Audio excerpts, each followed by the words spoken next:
This week we want to continue in speaking and talking about signs that we're living in the last of the last days or the end times. And these signs are from the Bible. So this week I want to look at Isaiah 66:8. So if you have a Bible, go to Isaiah 66:8. This is the prophet Isaiah, the Jewish prophet, prophesying about a time period that would come future from his day.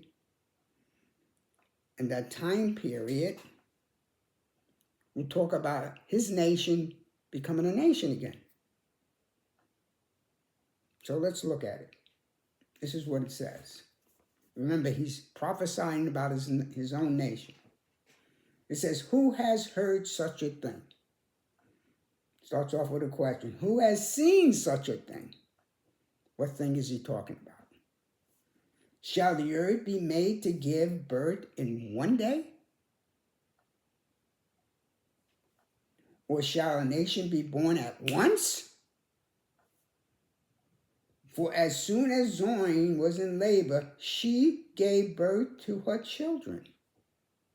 Remember, he's prophesying about a future event. This event, by the way, if you know your history, Israel, after being dispersed all over the world, and there was no Israel, became a nation again in 1948. And Jesus said in the Gospels that generation that sees this, or was born during that period, shall not pass away till all these signs take place, all these events take place. And that's our generation. Anyone that's alive today will not pass away. I want you to think about this.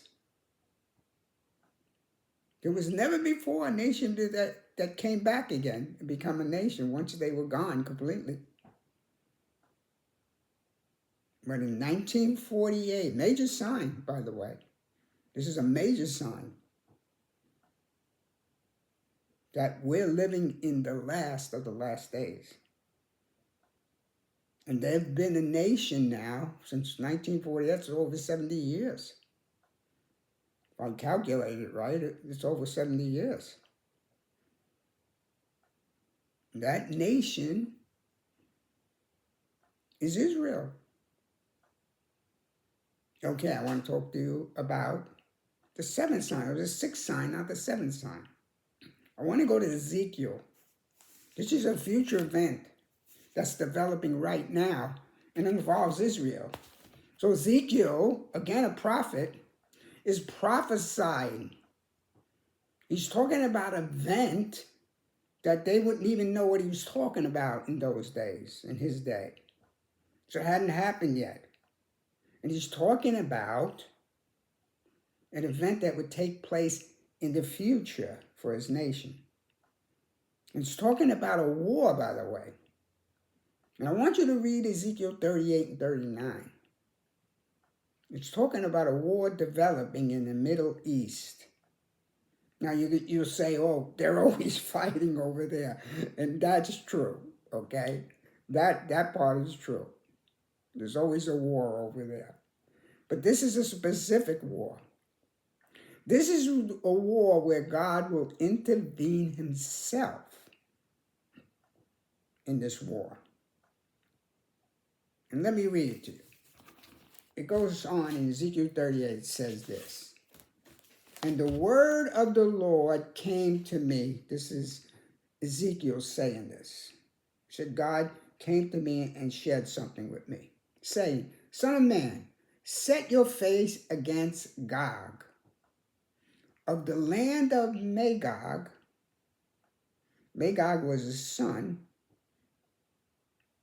of Noah that settled north of Israel in what we believe is Russia. And the prince of Rosh, Meshach, and Tubal, and prophesied against him and say, Thus says the Lord God, behold, I am against you, O Gog, the prince of Ras, Meshach, and Tubal. I will turn you around, put hooks into your jaws, and lead you out of your land.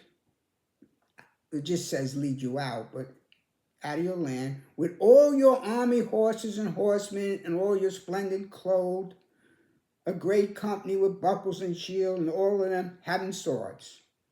It says Persia and Ethiopia and Libya are with them. Well, Persia is the old name for Iran. And we know Russia and Iran are buddies today. And it talks about Ethiopia and Libya and other nations too, it goes on to talk about. That will be with them. Turkey too. It will make a move to annihilate Israel once and for all. And this move is coming in the future to our day. And we can look towards that. And we can see it developing now. While they're saying peace, peace, and safety. And they're making peace right now over there. This war will develop. And they will make a move on Israel. So, I'll give you two more signs that we're living in the last of the last days. And for us as believers, we have to be prepared to stay close to Jesus because he's coming for us. We'll continue this.